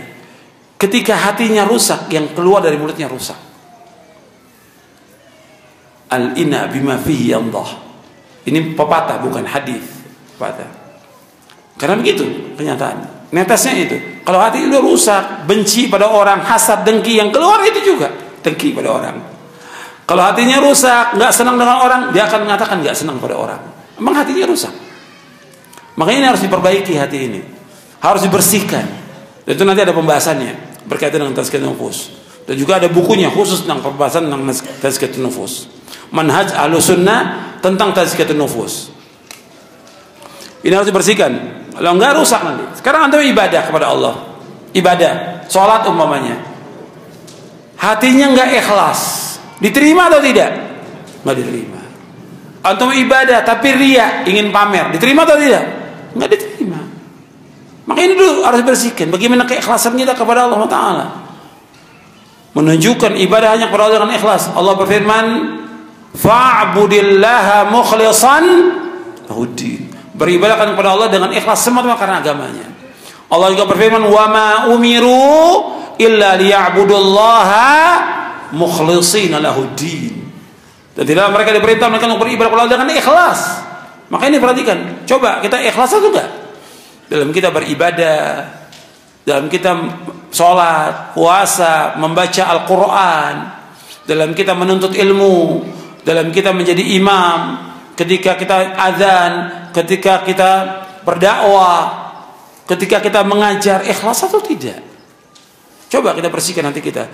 Harus seluruhnya kita tujukan semata-mata karena Allah, bukan karena manusia. Itu harus terus kita latih. Kita berjuang terus untuk bagaimana ikhlas kita kepada Allah. Dan kita mengharap hanya kepada Allah, tidak kepada manusia. Kita takut hanya kepada Allah, kita tawakal hanya kepada Allah. Seluruh bentuk ibadah kita lakukan semata-mata karena Allah. Kemudian ikhwan fillah, azakumullah, para anbiya wa rasul alaihi wassalatu wassalam, mereka terus melakukan ibadah kepada Allah. Dan segera, ini perhatikan, mereka nggak berlambat-lambat dalam ibadah. Sholat nggak berlambat-lambat, baca Quran nggak berlambat-lambat, nuntut ilmu juga, dakwah, bersedekah, infak, berbuat cepat mereka. Antum lihat para anbiya wa rasul. Di surah Anbiya ayat 90 Allah berfirman, innahum kanu yusari'una fil khairati wa yad'unana raghaban wa rahaban wa kanu lana khashi'in. Sesungguhnya mereka adalah orang-orang yang selalu bersegera dalam mengerjakan kebaikan, dan mereka berdoa kepada kami dengan penuh harap dan cemas, dan mereka adalah orang-orang yang khusyuk kepada kami. Antum lihat, ini Allah menceritakan tentang para nabi dan para rasul. Saya tanya kepada antum, para nabi dan para rasul alaihi wassalatu wassalam, mereka ini maksum atau tidak? Mereka maksum atau tidak? Maksum. Yang kedua, pertanyaannya, para nabi dan rasul dijamin dengan surga atau tidak? Dijamin dengan surga. Antum lihat di sini, mereka para nabi dan rasul, mereka maksum, mereka dijamin dengan surga. Kita dijamin enggak? Enggak ada jaminan kita. Tapi mereka meskipun sudah dijamin dengan surga, innahum kanu yusari'una fil khairat, Mereka bersegera melakukan kebaikan. Segera. Kita yang lambat. Yang lambat, masih mengandalkan orang. Segera dalam berbuat kebaikan. Jangan lihat orang. Jangan. Orang mau lihat kita enggak, yang penting jalan dakwah ini. Karena Allah. Kita beribadah karena Allah. Kita berbuat karena Allah. Kita bersedekah karena Allah. Semua karena Allah. Segera dalam perbuatan baik. Jangan ditunda perbuatan baik itu. Kemudian mereka selalu berdoa kepada kami dalam keadaan takut dan harap. Dan mereka khusyuk dari Allah. Meskipun mereka sudah diampunkan dosanya, dijamin dengan surga, tetap berbuat. Sedangkan kita nggak ada jaminan. Maka terus kita berbuat kebaikan. Terus beribadah kepada Allah sampai kita diwafatkan oleh Allah. Nggak ada istirahat dalam ibadah, nggak ada. Nggak ada berhenti dalam ibadah, nggak ada. Nggak ada berhenti dalam dakwah, nggak ada. Nggak ada berhenti dalam mengajar. Terus jalankan ibadah kepada Allah Taala. Mengharapkan ganjaran dari Allah, mengharapkan surga, bukan dari manusia. Mestinya seperti itu para dai. Karena Allah. Jalan dakwah dan berkembang dakwah ini. Kalau semua lakukan semata karena Allah. Nggak ada berhenti. Nggak ada dalam hidup ini berhenti, nggak ada. Saya ambil contoh. Ini alam semesta yang berjalan. Matahari, bulan, bintang berhenti atau tidak? Kalau berhenti gimana? Kalau berhenti hancur kiamat. Kalau berhenti, nggak ada yang berhenti. Semua berjalan semuanya. Begitu juga ibadah kepada Allah harus terus berjalan, nggak boleh berhenti. Maka Al-Hafidz Al-Imam Ibnu Qayyim menjelaskan ketika membawakan ayat liman syaa'a minkum ayataqaddam ayata'akhir. Bagi siapa yang kalian antara kalian mau maju atau mundur. Nggak ada berhenti dalam Islam, nggak ada berhenti, nggak ada. Kerja berhenti ada, kerja berhenti, pensiun. Tapi dakwah nggak ada, ibadah nggak ada berhenti, nuntut ilmu nggak ada berhenti, nuntut ilmu sampai mati nggak ada berhenti. Dakwah nggak boleh berhenti, ibadah nggak boleh berhenti. Bagi siapa dari kalian yang mau maju atau mundur, maju menuju sorga, mundur menuju neraka, nggak ada jalan lain, nggak ada berhenti dalam dakwah ini, nggak ada berhenti. Harus maju, harus tegak dakwah ini. Itu Islam. Ibadah harus terus. Lihat para nabi. Apakah mereka berhenti ibadah kepada Allah karena sudah dijamin dengan surga? Enggak. Allah berfirman kepada Nabi Muhammad SAW, wa'bud rabbaka hatta ya'tiyakal yakin. Beribadah kepada Allah sampai datang al-yakin, yaitu al-maut. Kata mufassirin, al-maut. Nabi terus beribadah sampai meninggal dunia. Padahal diampunkan dosa yang lalu dan akan datang surga yang paling tinggi. Tetap Nabi ibadah kepada Allah. Tetap Nabi berdakwah hatta di akhir-akhir hayatnya. Sampai 5 hari menjelang wafat Nabi berkata, 5 hari menjelang wafat, di tempat tidurnya Nabi bersabda, la'anallahu al-yahuda wan nasara ittakhadhu qubur anbiya'i masajid. Mudah-mudahan Allah melaknat orang Yahudi dan Nasrani karena mereka menjadikan kubur Nabi mereka sebagai tempat ibadah. Aku larang kalian dari yang demikian. 5 hari menjelang wafat. Tetap dakwahnya harus jalan, gak boleh berhenti. Tetap jalan. Ini ibadah kepada Allah terus. Makanya harus terus kita memahami tentang ibadah ini dan belajar tentang ibadah supaya ibadah kita semakin baik. Kalau kita lihat ibadah kita dari dulu, ya itu aja. Iya, umat Islam. Hatta ibadah yang kaitan dengan wudhu, sholat dari dulu ya itu aja, nggak ada perubahan. Wudhunya masih begini, nggak berubah. Nggak pernah baca gimana wudhu Nabi. Mesti kan Nabi wudhu dari depan sampai ke tengkuk, dibalikan lagi ke depan, masukkan ke lainnya. Ini nggak, dari mulai kecil sampai udah tua. Wudhu aja. Nggak ada contoh dari Nabi begini. Nggak pernah ada. Nggak juga ada sahabat. Nabi berwudhu, tangannya dibasahkan, dijalankan dari depan, ini depan sampai ke tengkuk, dikembalikan lagi ke depan, dimasukkan ke telinga. Itu yang Nabi lakukan, sallallahu alaihi wasallam. Satu kali. Hadisnya sahih. Untuk bisa lihat di beberapa kitab, termasuk di Bulughul Maram. Al-Hafidz bawakan tentang Mu'adzab Kala 4 hadis dalam kitabnya Bulughul Maram min Adillatil Ahkam, yang dipelajari di pondok-pondok seluruh Indonesia. Tapi kiainya yang ngajarkan masih begini, ustadznya. Maka harus belajar dia. Sholat juga belajar harus benar. Sholat dari dulu sampai sekarang masih usolli. Tanya dalilnya nggak pernah tahu, nggak pernah ada. Mana keterangan? Nggak pernah ada. Kok nggak berubah? Nggak berubah. Kenapa? Antum sebagai seorang dai berubah dong ibadah antum kepada yang lebih baik. Tanya, cari Mana hadisnya di Sahih Bukhari, di Muslim, Abu Daud, Tirmidzi, Nasai, Ibnu Majah, Ahmad dan yang lain? Ada nggak dalilnya? Nggak ada. Kenapa dilakukan? Kok sholat usolli? Nabi nggak pernah usolli. Para sahabat nggak berubah dari dulu. Berubah mestinya. Ibadah, tumakninahnya, khusyuknya. Ya para nabi. Wa kanu lana khashi'in. Dan mereka semua khusyuk. Kita doa tapi kita nggak amalkan doa itu. Antum berdoa setiap hari. Allahumma inni ala dzikrika wa syukrika wa husni ibadatik. Allahumma inni ala dzikrika wa syukrika wa husni. Nabi bersabda kepada sahabat Mu'adz bin Jabal. Kata Nabi, hadis ini sahih riwayat Tirmidzi, Ahmad dan yang lainnya. Kata Nabi, "Ya Mu'adz, inni uhibbuka, la tada'anna dubura kulli salatin taqul Allahumma inni ala dzikrika wa syukrika wa husni." Wahai Mu'adz, aku cinta kepada kamu. Jangan kau tinggalkan di belakang setiap salat yang wajib engkau baca Allahumma inni ala dzikrika wa syukrika wa husni ibadatik. Ya Allah, tolonglah aku untuk selalu ingat kepadamu, untuk selalu bersyukur kepadamu dan memperbaiki ibadah. Wa husni ibadatik, memperbaiki ibadah. Sekarang ibadah itu pernah diperbaiki dari dulu sampai sekarang. Tetap aja begitu. Kalau masalah keduniaan, oh masya Allah, keduniaan. Tadinya punya sepeda nggak cukup, pengen motor. Punya motor pengen mobil. Punya mobil udah kasih, pengen yang bagus. Rumah begitu juga. Dulu rumahnya petak, pengen yang bagus. Terus untuk dunia, tapi untuk akhirat nggak ada.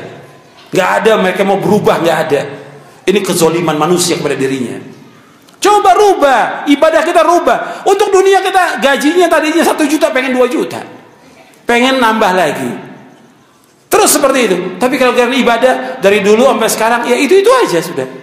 Dari dulu nyanyi, ya sekarang juga nyanyi. Kok ibadah nyanyi? Nggak ada nyanyi dalam Islam. Gimana ibadah?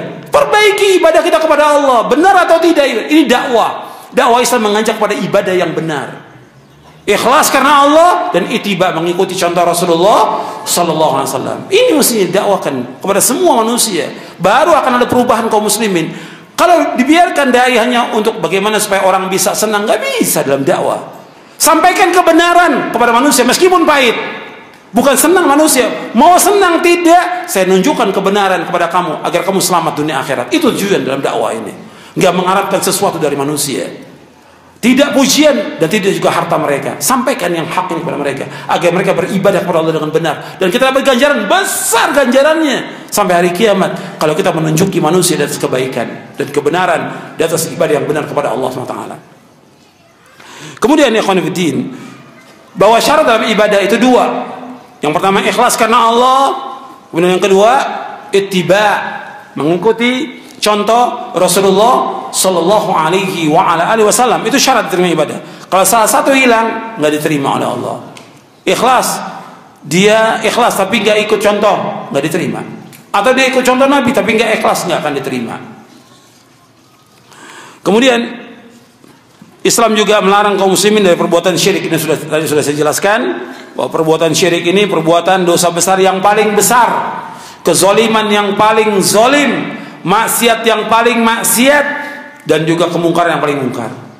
Maka dakwah kita selalu melarang orang berbuat syirik, nggak dibiarkan kesyirikan.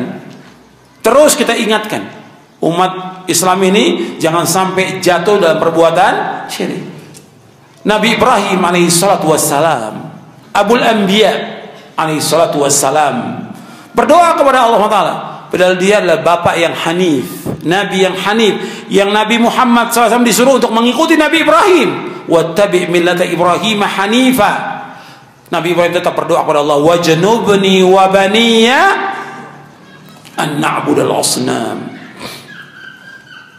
Jadi Nabi Ibrahim alaihi salatu wassalam berdoa kepada Allah, wajnubni wa baniya an na'budal asnam. Ya Allah, jauhkanlah aku dan anak cucuku dari menyembah berhala. Minta kepada Allah agar dijauhkan dari perbuatan syirik. Luqman, sebagaimana Allah kisahkan dalam Al-Quran, berkata kepada anaknya, Abunayya la tusyrik billah, inna syirka la dzulmun adzim. Wahai anakku, jangan kau berbuat syirik. Syirik itu kezaliman yang amat besar. Larang istri kita, anak kita berbuat syirik. Jangan mereka ziarah ke kubur-kubur minta di sana. Jangan datang ke dukun, jangan piara jimat dan segala, jangan. Jangan sampai mereka jatuh berbuat syirik. Syirik dosa besar yang paling besar, kezaliman yang paling zalim, kemungkaran yang paling mungkar, maksiat yang paling maksiat. Maka para nabi, para rasul alaihi wassalatu wassalam pertama kali dakwanya mengajak umat kepada tauhid dan melarang mereka dari perbuatan syirik. Kemudian bahaya kesyirikan, orang berbuat syirik bahayanya besar. Untuk melihat di halaman 287. 287, halaman 287 antum lihat. Bahwa syirik dosa besar yang paling besar. Syirik menghapuskan amal kebaikan. Syirik sebagai sebab pelakunya kekal dalam neraka. Syirik adalah sebab tersia-sianya darah pelakunya. Artinya darahnya bisa halal, dibunuh oleh ulil amri dengan kesyirikan dia. Syirik sebagai sebab dijauhkan dari mendapat petunjuk di dunia dan rasa aman di akhirat. Orang berbuat syirik nggak dapat hidayah. Nggak dapat hidayah. Sedangkan orang-orang yang iman dan tidak mencampuri iman mereka dan kesyirikan dapat rasa aman, dapat hidayah. Dalilnya apa? Allah berfirman dalam surah Al-An'am, surah yang ke-6 ayat 82. Ingat, dalil antum catat tuh, tulis dalil. Alladzina amanu wa lam yalbisu imanahum bidzulmin ulaika lahumul amn wa hum muhtadun. Orang-orang yang beriman dan tidak mencampuri iman mereka dengan kesyirikan, mereka mendapat rasa aman. Dan mereka mendapatkan petunjuk dari Allah. Jadi orang yang bertauhid kepada Allah mendapatkan rasa aman, mendapatkan petunjuk. Tapi orang yang berbuat syirik nggak akan ada rasa aman hidupnya. Selalu was-was, selalu tidak tenang, selalu tidak mendapatkan ketenangan dan kebahagiaan. Karena apa? Syirik. Dan nggak dapat petunjuk. Bahaya dari kesyirikan itu. Syirik merupakan perbuatan yang ditakuti oleh para nabi. Syirik perkara yang wajib diwasiatkan. Syirik adalah perkara yang diwasiatkan orang pada anaknya agar menjauhinya. Jadi seorang ayah wajib mewasiatkan anaknya jangan berbuat syirik. Syirik sebab diharamkannya masuk surga. Orang yang berbuat syirik dia akan sesat. Orang musyrik adalah najis. Najis maknawi, bukan badannya tapi hatinya najis, keyakinannya najis. Orang yang berbuat syirik amalnya nggak akan diterima oleh Allah. Orang yang berbuat syirik ya, laki-laki diharamkan menikah dengan musyrik laki-laki dan wanita, nggak boleh. Kita nggak boleh menikah dengan laki-laki kafir dan perempuan kafir, nggak boleh. Nggak boleh, selama-lamanya nggak boleh. Kemudian syirik yang pertama kali disebutkan oleh Allah dalam Al-Quran.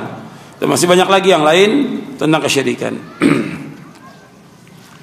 Kemudian selanjutnya, karena nggak mungkin ya waktunya terbatas, ada yang penting yang perlu saya sampaikan di sini. Antum bisa lihat nanti kelima, berdakwah kepada ittiba, mengajak umat ini untuk ittiba kepada Rasulullah. Jadi kita mengajak umat ini ittiba kepada Rasulullah SAW, bukan ittiba kepada kita. Perhatikan, dakwah itu bukan ittiba kepada kita, bukan kepada ustadz, bukan kepada kiai, bukan kepada imam, bukan. Tapi dakwah ini bagaimana umat ini ittiba kepada siapa? Rasulullah SAW. Contoh teladan kita siapa? Rasulullah. Bukan ustadz, bukan guru, yang kita ikut Rasulullah. Maka dakwah itu ajak umat untuk mengikuti Rasulullah SAW. Kalau kita lihat banyak dai mengajak umat untuk ikut kepada dirinya, untuk mendukung dirinya, untuk wala dan barak kepada dirinya, nggak boleh, nggak boleh seperti ini, haram hukumnya.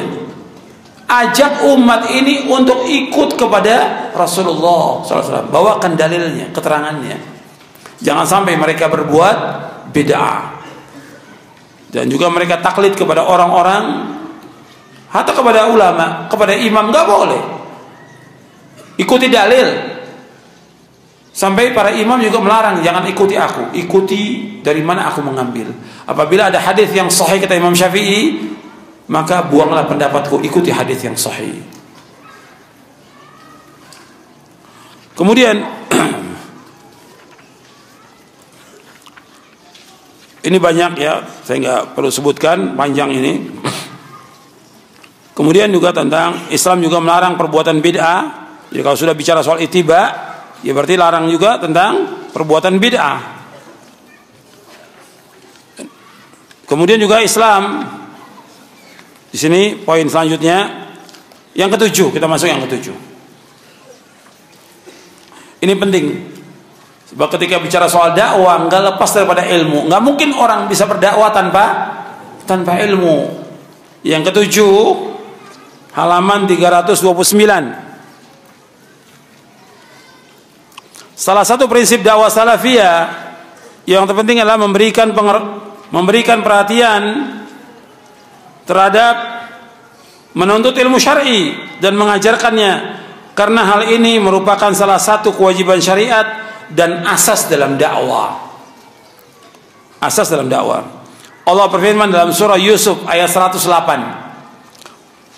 Untuk melihat ayatnya, surah Yusuf ayat 108, Allah berfirman, "Qul hadhihi sabili ad'u ila Allahi ala basiratin ana wa man ittaba'ani wa subhanallahi wa ma ana minal musyrikin." Qul hadhihi sabili, katakanlah inilah jalanku, inilah manhajku, inilah metodeku. Ad'u ila Allah, aku mengajak manusia ke jalan Allah. Ala basiratin, dengan dasar ilmu dan keyakinan. Ana wa man ittaba'ani, aku dan orang yang mengikuti aku. Wa subhanallahi wa ma ana minal musyrikin, Maha suci Allah dan aku tidak termasuk yang berbuat syirik. Di sini Anda perhatikan bahwa Nabi SAW menjelaskan kepada semua manusia bahwa jalan yang ditempuh oleh Nabi ini jalannya, jalan beliau, mengajak manusia agar mereka mengucapkan dua kalimat syahadat, asyhadu an la ilaha illallah wa asyhadu anna Muhammad Rasulullah, mengajak umat kepada tauhid. Ini jalannya Rasulullah SAW. Ad'u ilallah, aku mengajak manusia ke jalan Allah. Perhatikan di sini. Ad'u, Anda lihat ayatnya di sini. Ad'u ilallah, aku mengajak manusia ke jalan Allah. Perhatikan. Kita mengajak manusia ke jalan Allah bukan untuk mengagungkan diri kita, bukan. Untuk mengangkat diri kita, bukan. Atau orang untuk cinta kepada diri kita, bukan. Atau orang harus ikut dia sebagai imam, nggak boleh. Atau orang bayat kepada dia, nggak boleh. Dakwah ini karena Allah semuanya. Sampaikan kepada mereka. Mereka mau ikut, Allah bilang nggak ikut juga nggak ada masalah. Dan jangan ajak orang pada dirinya, nggak boleh. Ad'u ilallah, ajak manusia ke jalan Allah. Itu yang dilakukan oleh para anbiya war rasul, para sahabat demikian. Kalau sekarang enggak, ngajak kepada dirinya, ngajak kepada kelompoknya, ngajak kepada organisasinya, ngajak kepada partainya. Enggak boleh yang seperti itu. Harus mengajak manusia ke jalan Allah. Dan di sini ada juga kata para ulama at-tanbih 'alal ikhlas. At-tanbih 'alal ikhlas, peringatan untuk ikhlas dalam berdakwah. Harus karena Allah, bukan karena manusia, bukan karena harta, bukan karena yang lain. Ajak manusia semata-mata karena Allah Subhanahu wa taala. Ala basirah. Nah, di sini dengan dasar ilmu, dakwah itu harus dengan ilmu. Bagaimana orang menyampaikan dakwah kalau dia nggak punya ilmu? Kata pepatah, faqidu syai' la yu'ti. Kata pepatah, orang yang nggak punya sesuatu nggak akan bisa memberikan sesuatu. Kita nggak punya uang, kita nggak bisa memberikan apa-apa kepada orang nggak punya uang sekali. Sekarang orang nggak punya ilmu, gimana dia mau ceramah? Dia ceramah juga, ya, asal bunyi. Yang dapat dari TV, radio, internet itu disampaikan, nggak mengakar sama sekali, dan nggak punya athar sama sekali dakwahnya. Kenapa? Nggak punya ilmu. Bahkan dia lebih banyak menyesatkan manusia daripada manusia. Itu yang dijelaskan oleh para ulama. Makanya antum harus belajar. Kalau antum udah mulai terjun di medan dakwah, terutama yang muda-muda, antum belajar lagi. Jangan merasa, oh saya sudah bisa khutbah, saya sudah bisa ceramah. Antum belajar. Wasiat dan nasihat Rasul semua belajar menuntut ilmu. Jangan sok udah dakwah, oh udah lupa. Gak mau nuntut ilmu, gak mau baca kitab. Saya sering sampaikan, dan pernah juga saya sampaikan, bahwa Al-Imam Ibnul Jauzi itu masih muda, sudah baca 20.000 jilid kitab. Masih muda, 20.000 jilid. Belum seperti sekarang, cetakannya bagus seperti sekarang. Dulu masih tulisan tangan. 20.000 jilid kitab, itu sudah dibaca. Masih muda Ibnul Jauzi, di Baghdad tinggalnya. Dan saya tetap masih nuntut ilmu. Itu beliau sebutkan dalam bukunya, dalam kitabnya Saidul Khatir. Kita berapa kitab udah baca? Satu kitab nggak tamat, dakwah lagi. Satu kitab nggak tamat, kitab tauhid belum tamat, udah dakwah. Seandainya tamat juga nggak paham isinya apa. Ini masail apa isinya? Ini masail nggak tahu, udah dakwah. Ini muskilah medan dakwah. Ada yang nggak bisa baca kitab, nggak bisa bahasa Arab, dakwah. Ini terjadi di medan dakwah ini. Ini rusak akhirnya agama ini. Dibuat main. Apalagi kalau antum lihat di televisi, lebih rusak lagi sudah. Fatwa lagi. Bukannya hanya nyampaikan fatwa. Tidak boleh fatwa kecuali orang yang betul-betul alim Quran dan Sunnah dan faham salaf. Maka Nabi sudah ingatkan bahwa sudah banyak ulama yang dicabut. Artinya diwafatkan. Yang diangkat sekarang apa? Tokoh-tokoh yang bodoh. Dalam hadis yang sahih yang diriwayatkan oleh Imam Bukhari dan Muslim, Nabi bersabda, "Inna Allah la yaqbidul ilma intiza'an yantazzu minal ibad, walakin yaqbidul ilma biqabdil ulama, hatta idza lam yubqi 'aliman ittakhadha an-nasu ru'asa juhala fasu'ilu fa'aftau bighairi ilmin fadallu wa adallu." Kata Nabi SAW, Allah nggak mencabut ilmu sekaligus, tapi Allah cabut ilmu dengan diwafatkannya para ulama. Sehingga apabila tidak tinggal ulama kecuali sedikit, diangkatlah tokoh-tokoh yang bodoh, pemimpin yang bodoh. Kemudian apa? Mereka ditanya masalah agama. Mereka berfatwa tanpa ilmu, mereka sesat dan menyesatkan kaum muslimin. Ini sabda Rasulullah, sahih riwayat Bukhari dan Muslim. Mereka sesat dan menyesatkan kaum muslimin. Seperti yang kita lihat sekarang ini. Orang gimana, Ustadz, saya ini kalau saya lagi sulit, susah, saya datang ke kubur wali, gimana? Boleh? Kok saya enak itu jawabnya? Perbuatan syirik bilang boleh. Gimana kalau ke dukun? Nggak apa-apa. Saya enaknya jawab, la haula wala quwwata illa billah. Itu dosa besar, bukan dosa kecil. Akan ditanya oleh Allah pada hari kiamat nanti. Dosanya menyesatkan kaum muslimin. Ikhwani fiddin, azakumullah. Ilmu dasar dalam kita beragama. Dasar dalam kita beragama ilmu. Kita mengenal Allah dengan benar dengan ilmu. Kita beribadah dengan benar dengan ilmu. Kita mentauhidkan Allah dengan ilmu, dan kita berdakwah dengan ilmu. Ilmu ini harus. Makanya kita harus belajar dan belajar. Jangan mentang-mentang kita udah jadi dai, ustadz, nggak perlu lagi baca lagi. Kalau antum lihat di lembaga-lembaga dakwah, ini di Bandung ini umpamanya, atau di Jakarta, di mana antum masuk kalau untuk lembaga dakwah. Masuk lembaga dakwah, jam kerja mereka umpamanya jam 9 sampai asar umpamanya. Antum masuk lembaga dakwah itu, ada yang satu baca koran, yang satu nonton TV, main remote. Antum lihat lembaga dakwah ini, nggak ada. Kita lihat mereka lagi baca kitab, lagi diskusi tentang kitab, maknanya nggak ada. Illa man rahimallah. Antum masuk, antum coba. Seperti itu keadaannya. Gimana mau dakwah umat, mau diselamatkan dengan apa? Selamatkan umat ini dengan ilmu yang benar, dengan pemahaman yang benar, dengan dakwah yang hak pada mereka. Kalau ustadznya seperti baca koran, habis waktu yang dibuang, bagaimana umatnya? Baca kitab-kitab, tamatkan kitab-kitab para ulama. Banyak yang belum kita baca, ribuan kitab yang belum sempat kita baca. Makanya harus terus belajar dan gak boleh berhenti sampai kita diwafatkan oleh Allah SWT. Bab menuntut ilmu hukumnya apa? Wajib. Talabul ilmi faridatun ala kulli muslim. Menuntut ilmu wajib atas setiap muslim. Kalau kita bisa kerja, bisa dagang, bisa usaha, kenapa menuntut ilmu gak bisa? Kenapa kita gak luangkan waktu untuk menuntut? Kenapa gak luangkan waktu untuk menuntut ilmu? Jangan juga sibuk. Saya sibuk dengan sekolah, sibuk dengan madrasah, sibuk dengan pondok. Tetap harus belajar. Ada waktu yang kita baca, minimal seorang dai 4 jam membaca kitab. Minimal 4 jam. Minimal harus baca. Kenapa nggak bisa baca pagi dia baca, siang baca? Itu selain yang lain. Al-Quran dia harus baca. Hadits Nabi harus baca. Kitab-kitab juga para ulama salaf harus baca. Harus baca. Jangan disibukkan dengan kemana-mana. Ini sebentar jalan, sebentar main, sebentar nonton, sebentar main internet, sebentar main HP. Ya gimana waktunya habis untuk itu? Coba antum, waktu ini penting. Waktu itu dihabiskan untuk apa akan ditanya oleh Allah SWT. Kemudian ilmu itu yang datang oleh para sahabat radhiyallahu anhum ajma'in. Makanya kita harus betul-betul memahami tentang Islam, ilmu ini. Nabi bersabda SAW, antum lihat di halaman 332. Naam, man yuridillahu bi khairan yufaqihu fid din wa inna ma ana qasimun wallahu yu'ti walan tazal hadhihi al-ummah qa'imatan ala amrillah la yadurru man khalafahum hatta ya'ti amrullah. Antum lihat halaman 332. Barang siapa yang dikehendaki kebaikan oleh Allah, dia akan menjadikan faham tentang agamanya. Sesungguhnya barang siapa yang dikehendaki Allah kebaikan oleh Allah, maka Allah akan menjadikan faham tentang agamanya. Sesungguhnya aku hanyalah membagikan dan Allah yang memberi.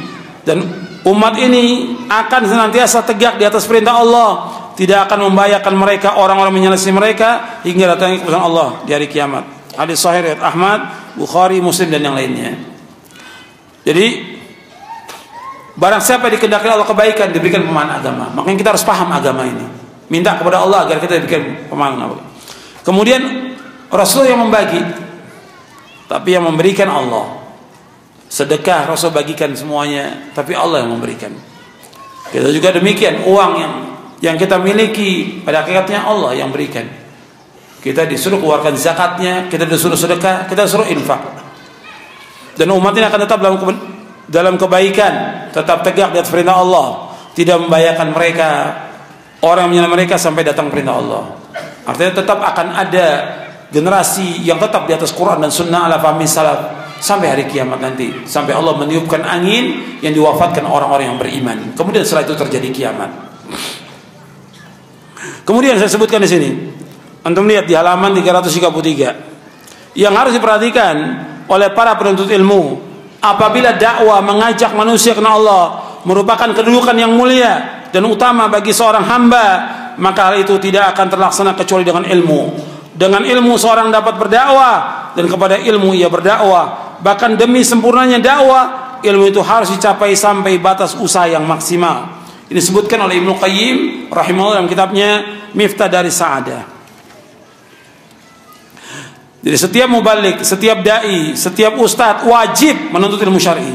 Apabila mereka tidak belajar Al-Quran Sunnah menurut pemahaman salaf, bagaimana mereka bisa menyampaikan kebenaran kepada umat? Oleh karena itu setiap hari minimal 2 hingga 4 jam para dai harus belajar dan membaca Al-Quran beserta tafsirnya, mempelajari hadis Nabi SAW dan membaca kitab-kitab para ulama salaf. 4 jam. Kemudian nanti antum baca juga tentang tasfiyah dan tarbiyah, antum baca juga tentang masalah tazkiyatun nufus. Nanti antum baca tentang akhlak yang mulia, tazkiyatun nufus. Jadi kita usahakan bagaimana kita mengaji, nuntut ilmu, bertambah baik akhlak kita, bertambah bersih hati kita. Kita ingin hati kita bertambah baik. Jangan nuntut ilmu, ngaji, ngurusin masjid, ngurusin dakwah, ngurusin pondok, ngurusin masalah, tapi hatinya rusak. Terus berusaha bagaimana kita membersihkan hati kita dan berdoa kepada Allah. Antum hafalkan doanya, ini PR buat antum. Ya, catat. Kalau enggak nanti antum baca di buku doa wirid. Nabi berdoa kepada Allah, Allahumma inni a'udzubika minal ajzi wal kasal wal jubni wal bukhli wa adzabil qabr. Allahumma ati nafsi taqwaha wa zakkiha anta khairu man zakkaha anta waliyuha wa maulaha. Allahumma inni a'udzubika min ilmin la yanfa' wa min qalbin la yakhsha' wa min nafsin la tashba' wa min da'watin la yustajabu laha. Hadis ini sahih riwayat Muslim dan Nasa'i.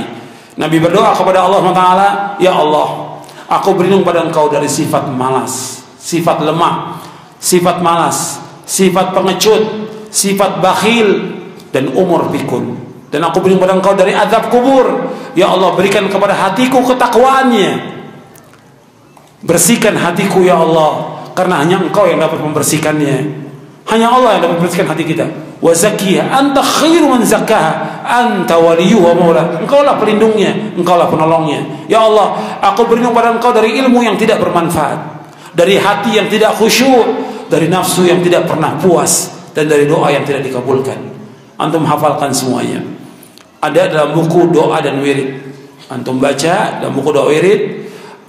Ada juga di buku Manhaj Ahlussunnah dalam Tazkiyatun Nufus doa ini. Antum hafalkan. Jadi ada yang antum hafalkan setelah pulang dari sini, ada yang dihafalkan. Ada yang difahami ayat yang kita tahu, ada hadis yang kita fahami, ada doa yang kita hafal, ada juga ibadah yang kita harus sempurnakan sehingga manfaat pertemuan kita, dan mudah-mudahan mendapatkan rahmat dan barokah dari Allah Subhanahu wa taala. Saya pikir cukup.